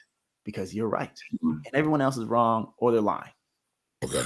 Right. So I can't just let you think about the problem the way that you've been thinking about it. I have to indoctrinate you into something better to help you. I'm not trying to manipulate you for my gain. I'm trying to manipulate you for your own salvation, for your own benefit, for your own, safety. When you begin to see things my way, your life gets better. That's why I'm sending emails in the first place, because I want to make your life better. Now, So I'm going to purify your soul in that's it. in a late in a My time. email. Now we're getting soteriological. I'm trying to hit this fourth eye, and then I got a follow-up question now. Okay, yeah. Okay, so you indoctrinate, which is just giving them, you're really giving them information, but in order to transplant or to insert a different way of thinking. Now, over time it takes place, but you really want to show people a world that's different from what they've experienced, because in order to have something different, they really got to think something different in most cases. And then I is invitation. So that's when you make the offer, or when you send them someplace, like if you're going to, hey, here's a really great important video for you to watch, or here's a book that you need to buy, or here's a course that you need to take, or here's whatever. So you invite them to do that. So you instigate, you introduce, and introducing isn't always introducing yourself. Sometimes it's introducing the topic in a more, in a less hooky way, right? Then you indoctrinate or inform, and then you invite. That's the 4 eyes. What's the follow-up? I'm ready. So, and that makes me wonder, because those are really good. And invitation reminds me of a call to action. Yeah, that's right. But would you ever say that the instigation is better to be used in the title and like the pretext or whatever they call it? Yeah. Or just figure that out and then still keep the same? Yeah, no, I think it's a great question. I think that that you begin the instigation, you kind of have to instigate with a subject line. In all things being equal, Science. Right? This is why I'm writing the book, because it's important. I think so many people take for granted somebody's going to read your email, even though we kind of know my open rates are 30%, and everybody isn't reading, but we kind of take for granted someone's on my list. It's their responsibility to read or something, when in fact we have to earn their attention every time we send something. And when I say, attention is the key thing, because here's the thing: if they know that you send good content, the subject line is a little bit less important. Is that, oh, I'm getting an email from Financially Present, I need to read this. I know I'm going to get something valuable from that. Still, your email, your open rates aren't the same every time, because there's different factors, timing and the subject line. And sometimes, especially for financial stuff, something crazy happened, they want to hear what you said. Yeah. If it's sell in May, go away, they may ignore you over Labor Day.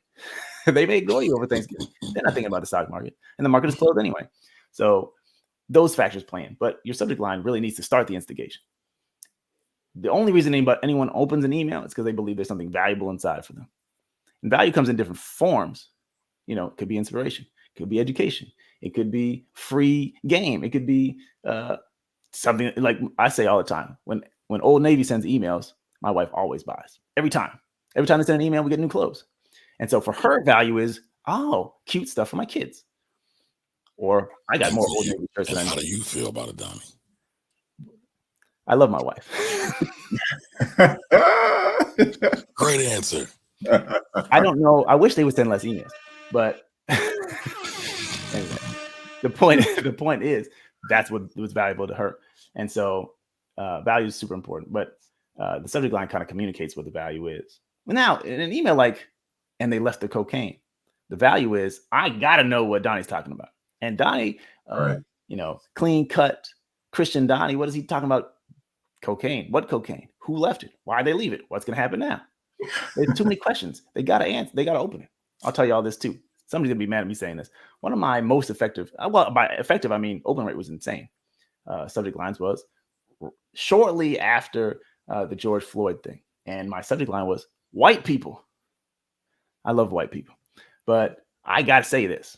And the open rate was out of this world. My subscriber rate was kind of high too. Wait a minute. So I wrote a thing called Dear White People. Uh-huh. Did you and I talk about that? I think I got that idea from you. You may have, it may be.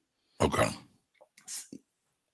Me, I could care less. I'm saying what I got to say. I'm having fun. I do whatever I want to do for myself. With clients is different. I've never written about cocaine for clients.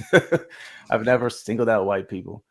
I had white people respond and say yes, because actually, I'm not going to talk about it, but the Now you're teasing us. the value. Well, look, I had I talked about 2 incidents I had with cops, and so it wasn't even really about white people; it was about cops. But I couldn't think of a good subject line for cops. White people, and I knew this is gonna get people are gonna love it or hate it. They're gonna open it. I know they're gonna open it, and I'm usually not selling anything in my email, so I don't care. You open it, and you're gonna hear what I got to say. Hopefully, you learn something, even if not from what I say. You learn from how I said it. I hope.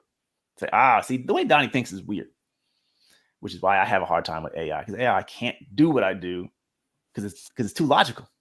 I'm just weird.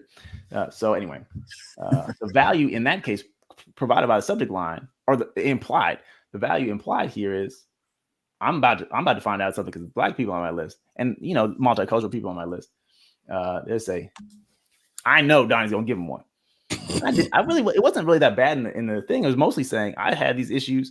I'm one of the lucky ones, though. I'm thankful that I didn't get stomped out or shot in the suburbs of Chicago, because I got pulled over for walking too fast. Is that a joke? No, it's serious. It happened twice. How do you get pulled over walking too fast? Back in the Did day. they actually pull you over with the car? Yeah. Or... Hey, son, where you going? I don't think he called me son. Where you going? I'm going to work. Where you work at? Why are you stalking me? You're walking kind of fast, aren't you? The speed limit is 35. I must look suspicious walking fast, like I'm trying to get away from something. You can see I'm in a uniform. I was working at Starbucks at the time, the first time. And I guess it's black, so maybe I look like a burglar or something. But I don't got a bag. I don't got any lumps on me. I'm just walking to work. I think I was holding in my hand the green uniform. So anyway, I just wanted to say something about it. But anyway, the subject line says, okay, for the people who might be having feelings after George Floyd, there's some catharsis in maybe reading this. Or I feel like feeling angry today. I'm gonna read it and see what happens. And for the white people, I wasn't trying to bash them, but you got to see what I'm gonna say. Maybe I need to hate Donnie today because I lost a lot of friends. Maybe they lost a lot of friends too. I got to read it. So hopefully, when you read it, and you see Donnie's talking about being thankful for not getting stomped out by the police. They didn't touch me. They didn't arrest me. Actually, I got thrown in the back of a squad car for jaywalking one time. They threw me in the back of the squad car. This is all in Chicago? In suburbs, yeah. Every time in the suburbs. Wow. Anyway, so so that's instigation, though, right? I'm instigating by saying white people. I know it's going to get some inflamed emotions at that point. The cocaine, the curiosity is inflamed. Like it's the point of instigation is not necessarily to start a fight, but it's just to get people, their emotions are a little bit heightened. Yeah. So I think it starts in the subject line and the pre-header text. How do you differentiate instigation and clickbait? Everything's clickbait. Well, here's the thing. As long as you deliver, it's not clickbait. When I talk about white people, I was talking about me being black. The cops are white, and everybody knows what's going on. So it's clickbait, but it's true. It's a true story about me. I lived through this twice. I could have got shot. Nobody would have seen me. Just this. They could do anything. Cocaine, they probably got him. They just sprinkle it on me, do it, like the Dave Chappelle thing. Sprinkle some crack on them. You never know. Anything can happen, and it does happen, right? Right. So I'm glad it didn't happen to me. But I'm the lucky one because I know it's happened. We all know. We've seen it. Time after time after time. It's what is on our consciousness. And they're trying to make it on our consciousness. So anyway, it's clickbait, but it's true. And the cocaine thing, I brought it back. I talked about cocaine. Now, if I said they left the cocaine and then I started talking about something that wasn't really related, I told the story. And if you read the story all the way through, you say, oh, I see what he did there. And you're not mad at me because it's a good story and the lesson is good. So clickbait is just if you use something to get people and you don't deliver on that and you don't deliver any value. Right. Okay. I don't have a problem with misdirection. I don't have a problem with hyperbole, as long as you bring it afterwards. And so that's what the book is about, really. Like not going insane, but thinking about how close to the line you can get, because increasingly, what people want to do is ignore everything. Nope. Or nope. They're deleting it. I got Tinder to look at. you know, you're gonna take this clip out and say Donnie says, I got Tinder to look at and I'm gonna get divorced. But you know, I got is that still a thing? Tinder? I don't even know. You know, we predate Tinder. I don't know. I've been out the game a while, so I'm going on 22 years. Kamar, you've been married for a really long time too, right? Yep, 18. 18 years. 11 and a half. Yeah. So we all predate Tinder. But, you know, I got cat videos to watch on YouTube. I got people texting me, talking. You know, the only way that you got to earn their attention by, it may look like clickbait, but you just got to step up your level of delivery on the inside of the email and what you're clicking through to. This is all kind of theoretical, but you see what I'm saying. No, I love it. I get it. Makes sense. Yeah, it makes a lot of sense. Anyway, we were looking at your email and I started talking about intro. Well, I mean, I don't know if I want to show anymore. I don't know if my ego will allow me to. Let's see here. Let me pull it back up. There we go. All right, so this is just the intro one. I get it. Let me say something else. Go back up to the underlying paragraph there. I'm not tearing apart, but just offering observations. That's not a link, is it? I read this email, I think, but I don't know. I don't remember. No. So it's somewhat dangerous. I guess if a whole paragraph is underlined, probably no one thinks it's a link, but I'm always cautious about underlining things because people think it's a link and then they try to click it and then they get miffed if it doesn't go anywhere or they feel dumb. It's not your fault that they misinterpreted it, but we got to be careful about that. And the other thing that I want to say is, as a rule, I can't prove this with data to the line, but my best practice is a paragraph that's more than 4 lines long, or 4 lines deep, is too long. And there are studies that show that people have a certain tolerance for text width, and if it's too dense, it begins to look too intimidating for me to go in there and read. So I like to break things up. And you've seen this when people have 2 lines, or every single line is a different, every sentence is a different line. Like this right here. Right. So you can go too far with that, I think, if your whole email is single lines.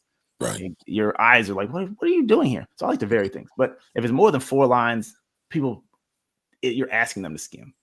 So if you make it a little bit shorter, like these are, I don't even have to really read it. I can almost absorb that. I know what it says at just a glance. I know what it says. So you kind of, to improve readership consumption, you want to make it as easy to read as possible, which is why you don't use words like soteriological, right? But you use regular speak words. Obviously, you can use some technical terms when it's appropriate, and then shorter paragraphs. We learn in school, the paragraph is as long as the idea is, and when you switch ideas, you switch paragraphs. Right. But as copywriters, which is what we all are doing, we had to kind of break the rules that we learned in school, where the trauma happened. When it feels like this is beginning to, people are going to want to skip this, they're going to want to skim this, or just go past it. Then we can break it. So I sometimes write longer sentences than I should, but you can. After one sentence can be a paragraph. Yeah, there's nothing wrong with that. Okay. I mean, so I kind of just talked about what the overall goal of the newsletter was, to try to make bite-sized nuggets on tax information. Yeah. And then just break those things down.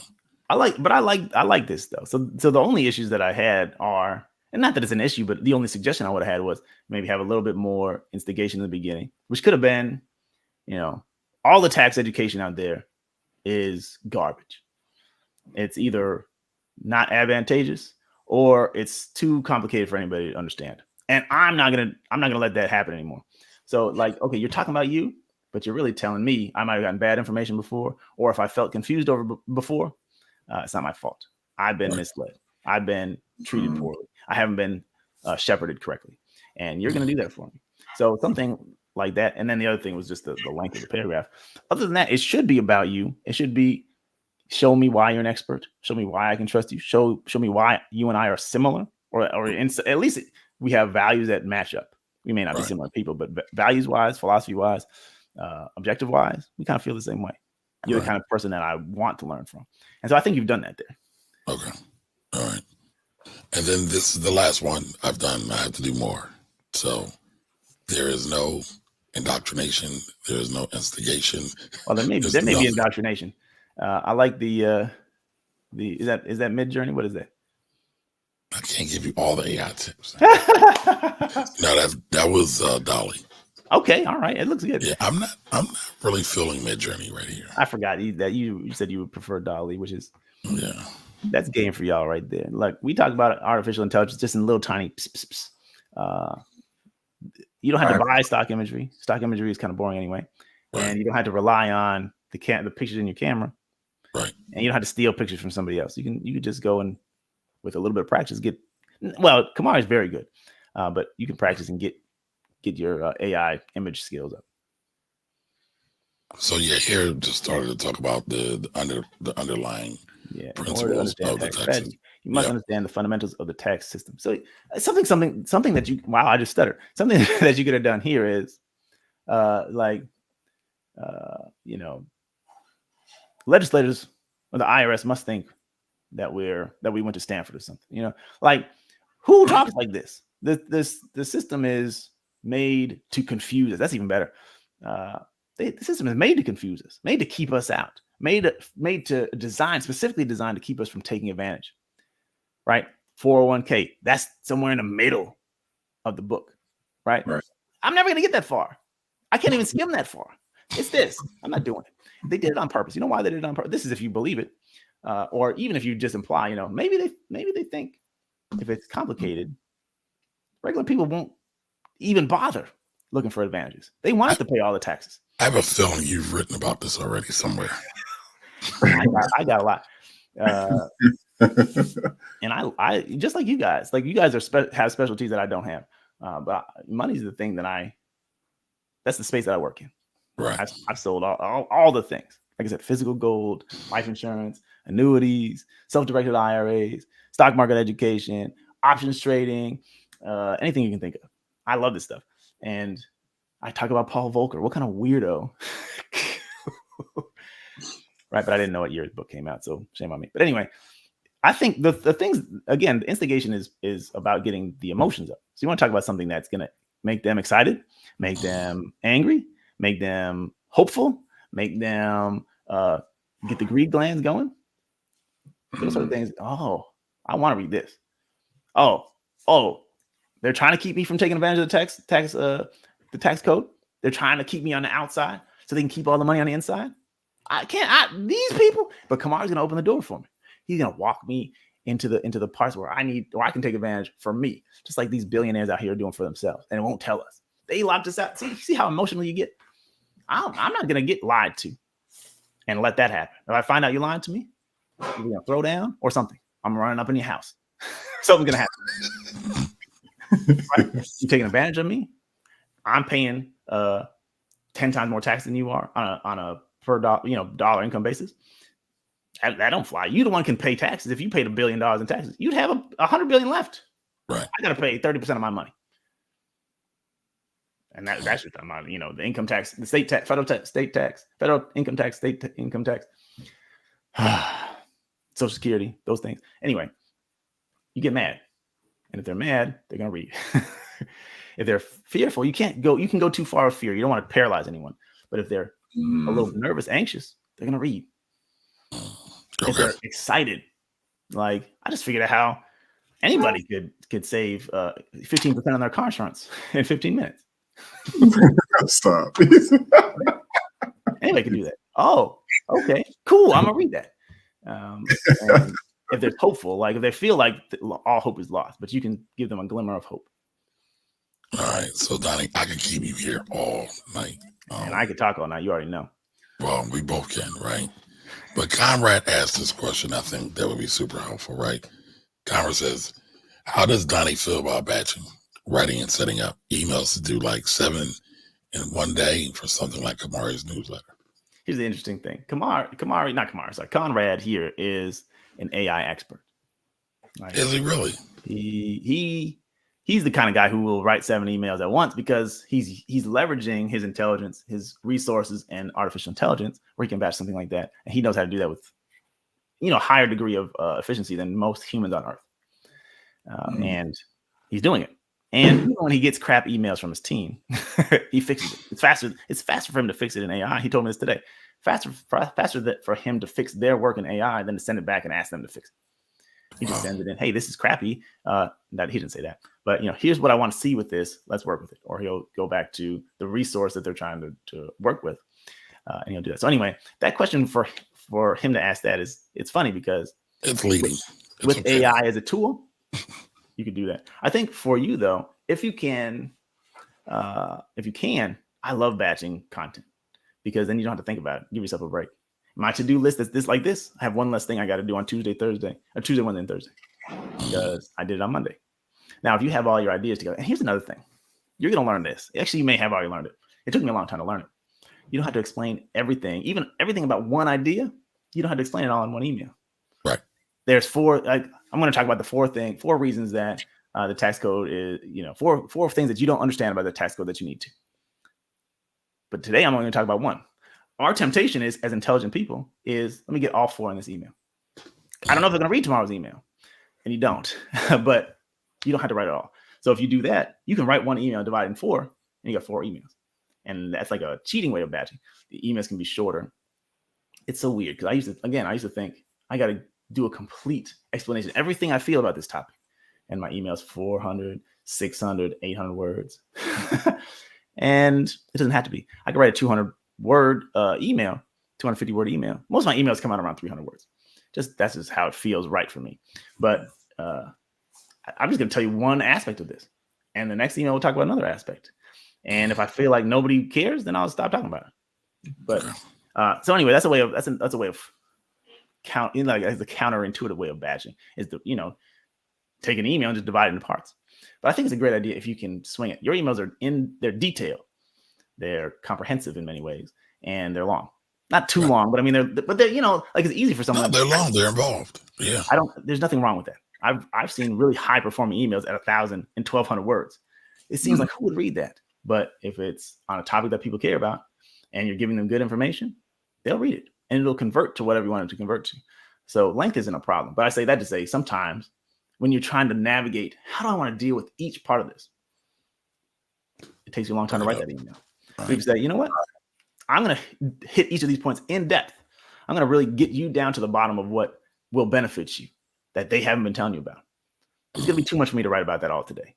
So I'm going to talk about one part today. I'm going to talk about one part tomorrow. I'm talking about one part on Wednesday. I'm going to talk about one part on Thursday. Then you'll know everything you need to know. At least, obviously, nobody knows everything they need to know. And then in January, they'll change it again, which is why they got to stay plugged in. But that way you can preserve some of your time. The other thing that's true is if you don't set a timer for how long I'm going to give myself to write this email, it will take all day. I usually break my own time. But if I say, I'm going to get this done in 30 minutes, I'm going to get darn close. And it's like, okay, it's going to probably take me 45 minutes. But if I didn't tell myself, it could take 2 hours. I'm allow myself to think of every, I'm going to do a different angle on this.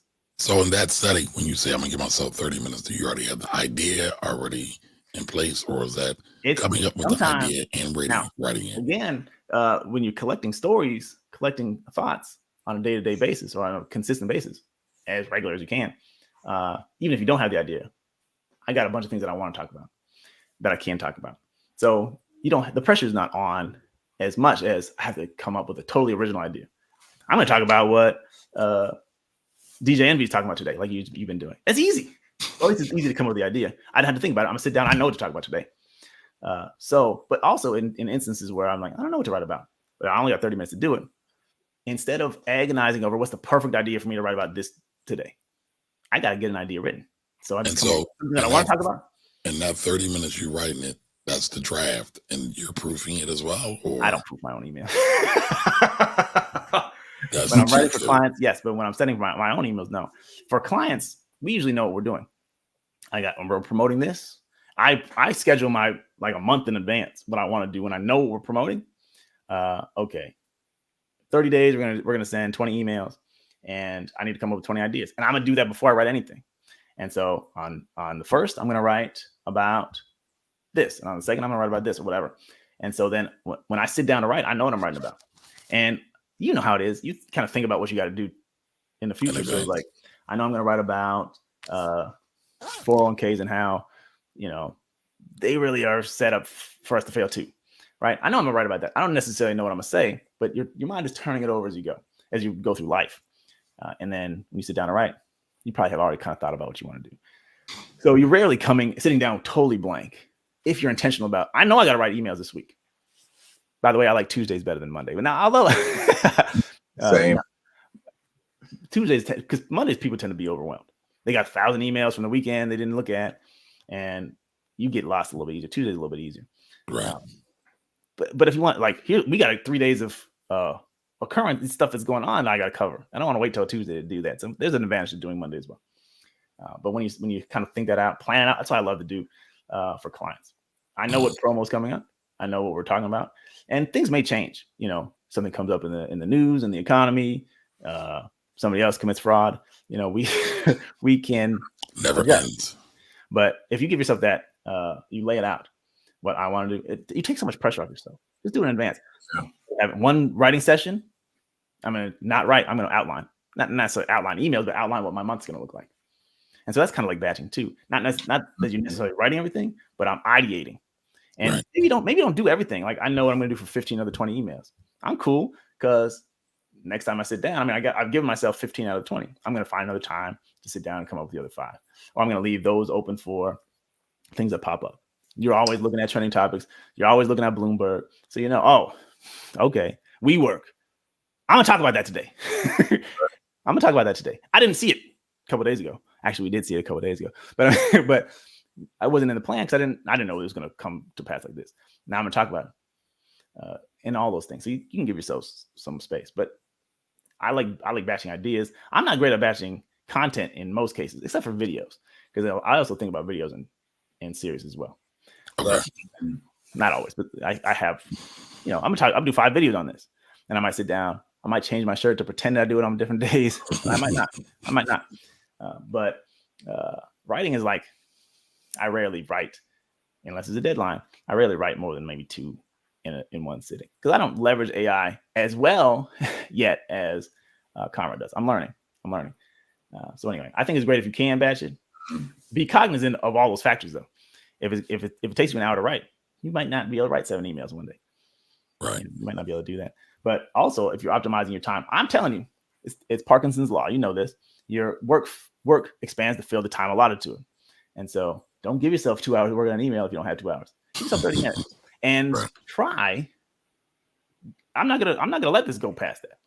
Like I said, 30 minutes is for me is like, I got to be hot on something. And I know exactly what I want to say. A lot of times it's going to take me 40, 45 minutes to do it.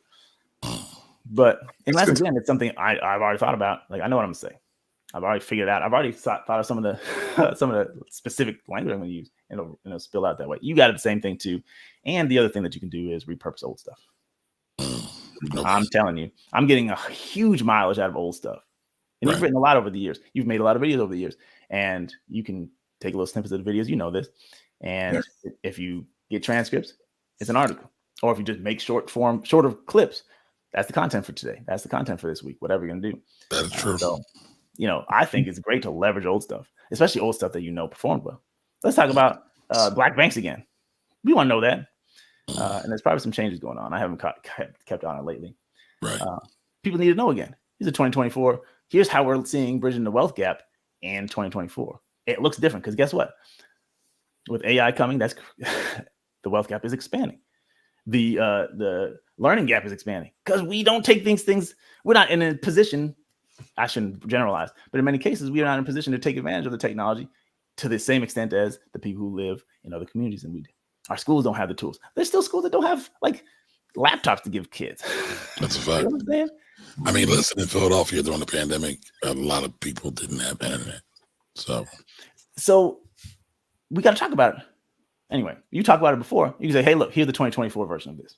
You don't even have to think about it that much. If something changed, you talk about how it's different. If not, it's just the refresh version. And this is the 2024 edition of this document. And you've given yourself, you know, the day off or the week off or the month off, whenever time frame you think you want to use it. So I think repurposing, and even if it's repurposing segments, I like this segment of this other thing. I'm just going to pull it out and plop it in here. People don't really know. Actually, you're the only person I think ever who called me out on reusing an email. You said, I've read this before, I think. And I said, of course, you're right. That's the nerd in me. I'm Most sorry. people don't. Well, that you noticed, right? Most people don't know. And I'm telling you, I've been using a lot of repurposed. Nobody calls me out on it because they don't remember or they didn't read it in the first place. So I think it's fine. So anyway, that's a long way of saying you can streamline your process in multiple ways like that. Yeah. Okay. I've been talking for a long time. No, it's all good. Donnie, I appreciate you being here, brother. Man, I love you. Like I said, I'm a fan. Obviously, like I said, I'm a fan. So tell me this. What do you want everybody to know that you have going on? Okay, great. Thank you for that. And it's interesting because I didn't really expect you brought up the book in the beginning. Like, hey, Donnie, you got a book coming out, don't you? That's right. Beginning and end. And I appreciate that. The Alpha and Omega. Anyway, so the book is, again, it's in pre-order right now. It's $9.99. It's an ebook. So again, so there's no confusion about that. I'm gonna make a print version at some point. But I've done this to move myself fast. I gave myself a deadline, just like we were talking about. I got 30 minutes to write this email. If this idea has been sitting on the shelf for over a year. I made the cover and everything, and I'm like, I'll write it at some point. You got to stop letting yourself do that. And I got to stop letting myself do that. And so I was on a mastermind call, and like I got an idea. Like, you got to tell. You got 1 week to write this book. Well, I agreed to it. It's taking more than a week, but it's like I already know what I got to do. I just got to actually fill in the blanks. Well, listen, man, I already brought the pre-order, so now you got to do it. Well, I guarantee delivery on the 17th of November. So the book is about 11, what I call made you look secrets to getting your emails open and read. So again, I've written more subject lines than I can count, and I've got data on hundreds and probably several thousand of them. I know every list is different, every industry is different. There's multiple factors, and I know email is gotten harder. People are they're not engaging the way that they were 2 years ago. This is the reality of it. But we had to figure out how to step our game up, and it starts with a subject line. If we can't get people's attention with the subject line, no matter how good the body content is, you may miss it. Right. And what I find is a lot of people, they're too straightforward with subject line. Like how to save 15% on your car insurance in 15 minutes or less. Right. That's a benefit, but there's a lot of people copying ideas that are not great. There's a lot of people who are recycling old stuff just because they don't know what else to do. And there's a lot of people who are playing it way too safe. Now, if you're in a regulated space, you have to be a little more careful. I don't have those problems anymore. I love escaping them. But I think there's always ways to. The 11 principles are not say something about cocaine. That's not one of the principles. The principles include like curiosity, which curiosity is obviously something that goes into every category. But there are plays like the cocaine thing. You don't have to write about cocaine, but what can you say that's pure curiosity? We're going to talk about that. So your industry, there's things that you can say that aren't going to get you outside of compliance. Compliance isn't going to come looking for you. Like, what are you talking about? You're not making claims, but you are doing something that's going to make the reader say, "What is that about?" I've flown to the moon several times. Yeah. See, and then the first line. I was listening to Kid Cudi. Cocaine's a hell of a drug. There's probably a way to write cocaine, right? So, but okay. But there's controversy. There's stories. Talk a lot about stories. So I think you can imply story in a subject line, but most of us don't do that. We might tell a story inside, but I don't know based on your subject line that there's going to be a story inside. People love stories.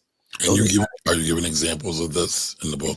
I'm going to give examples from my own experience, and I also have templates. So this is the other thing for the people who are doing the pre-order right now. So, but I don't know when I'll cut it off. I might just cut it off on the 17th.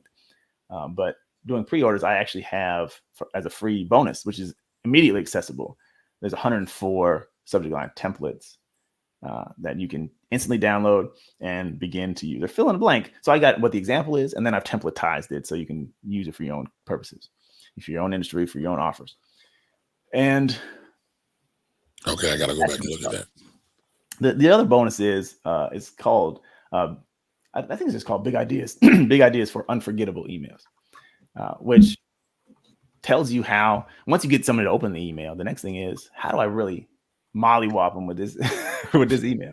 So they say, whoa, this is great content. I got to, whatever you want them to do. If you want them to just be educated, if you want them to be deeply inspired, if you want them to click and buy something, you want them to remember what you said. You want them to be impacted by it. And a lot of times we just kind of float ideas through. I want to talk about something. How do we make that high impact? So I've got a training on that. It's like 48 minutes, something like that, video training. And one of the things I talk about in that email, I was saying the Fed chair thing, that's a big idea. Right. And so I give that as an example, and among other things. So the subject line science is just about, I got 11 different things. We talk about a couple that principles that you can use. I consider to be scientifically proven based on all the data that I've collected over time, all the study that I've done, all the psychological triggers that I work in and test, try and see what happens, and stores, things like that. I'm going to show you how to use them for yourself. We're going to talk about how they work, why they work, and how you can use them. It's not a super long read. Perfect. Yeah, totally finished with it. So But November 17th is when it's dropping. is when it'll be live. And now it's in pre-order. It's in pre-order now. So where can everybody find it? I should have the link someplace tonight. It's Donnie-Bryant /subject - science. I think I meant to get that queued up, and then I was doing something else before I sat down here. Let me see if I can find it. But that it should be that. The other thing is, if you find me on social media, I've been talking about it lately. There's a link in there someplace. So I'm excited about it. I really think it's gonna make a big difference for a lot of people. Because again, we don't, copywriters think about this stuff, but the level of detail and the level of the amount of testing, the amount of money I've spent on this stuff. I have a among, this is going to sound braggadocious, but I think it's true. I'm one of the best subject line writers on earth. Wow. I don't think that's a overstatement. Okay. And I want to share with copywriters and with entrepreneurs and with communicators, persuaders, salespeople, anyone who needs to have a greater impact on their audience. Okay. Oh, you're looking around. That's me teaching at UIC. Anyway, I want to help those people. And I've broken it down. I call it subject line science, but it's not a nerdy read. I don't think I actually posted about it on my website. How crazy is that? I sent an email out about it. Well, you did the main thing, right? You sent the email out about it. And I got a couple more emails coming out. But anyway, this is for y'all. It's Taking what I've learned in 16 years and over $100 million in sales, distilling it for the regular entrepreneur, copywriter. We can nerd out all day, but I don't want the book to be dense or hard to understand and implement. So I want to get right to it. Yeah, you can go in here. You're gonna as deep as you want to go in terms of understanding the psychology and the numbers. We're gonna have that in there. But also, if you don't want to really think about that, go right to the part where here's how you use this for your business. Okay. And we're gonna talk about AI a little bit in the book as well, because it's an important topic. People are thinking about it, and AI can help you. Here's the thing: humans can do more than what AI can do in terms of crazy stuff like creativity. The cocaine thing, it would never would have came up with, probably, right? But how would it even have been able to do that? It wouldn't have known how to do that. You can't. And if you figured out how to prompt it to do that, it would have been easy for you to just do it. You basically had to talk about cocaine in the subject line, and then it would probably say, "I'm not allowed to talk about illegal drugs, anything related to crime. That's not my job here. Go think about something else to write about. You should write about something positive like sunflowers or rainbow." And then you'll throw the computer in the trash. But you can use it to go further than you probably think if you know how to. Thank you. If you know how to prompt it and how to interact with it. And again, this is something that I'm still learning, but I'm going to share what I have learned with the readers of this book. Okay. All right. So Donnie's new book is 11 subject line secrets to hack the human attention algorithm. That sounds pretty cool. But the name of the book is called Subject Line Science. So everybody going out, or pre-order your copy. It's only $9.99, rounded up to $10, and it's not even only right. It's a great investment. So I know I have mine. So you better get yours too, and power up your email. Kumar, how would our listeners make this tax deductible? Well, listen, we don't have to go that deep, right? I'm gonna tell you what I'm doing, right? I'm buying the book so I can use it for my emails. I mean, we just talked about my Substack, so as long as it is something that is ordinary and necessary, it can become a legitimate tax write-off. Yeah, so now's a great time to put it on your books. Well, again, I thank you much, Donnie, for coming through, breaking it down, beating me to a pulp, ripping me to shreds. But my emails would be much better for it. Listen, I appreciate you having me on, making time for me on this show. I appreciate the platform that you have, period, and for trusting me to talk, even though I'm going to say something crazy. But you let me loose for a little while. Anything crazy? It's all good stuff. Well, it's all good stuff. So this has been great, and I love you. I love what you're doing, and I look forward to being helpful to as many people as possible. And I definitely look forward to appearance number 4 on your show whenever that makes sense. Hey, whenever you listen, the door is always open. Look, we're gonna sell these. Where's my camera? We're gonna sell these. Finance Rebel version 2 coming soon. You should have them for Christmas. I am, and I've got new designs coming too. I just got it. Everything takes time, man. Everything takes time. But now you done kicked me in and took it, so I'll get it done. So, Mauli, I appreciate meeting you. Yeah, I appreciate this as well. Thanks for the question that you asked and the contributions you made are really helped make this more interesting. Because if I start talking about what I want to talk about, it's going to be crazy. So you kept me. We want to talk about email, so we need it. We're in there struggling. Let me do this real quick. But listen, everybody, I appreciate you all being here. We will be back with another edition of the Finance Rebel Show next Wednesday. Same channel, same time, 8 p.m. See you soon. And go out and write some emails. Please do your business. There you go. So long.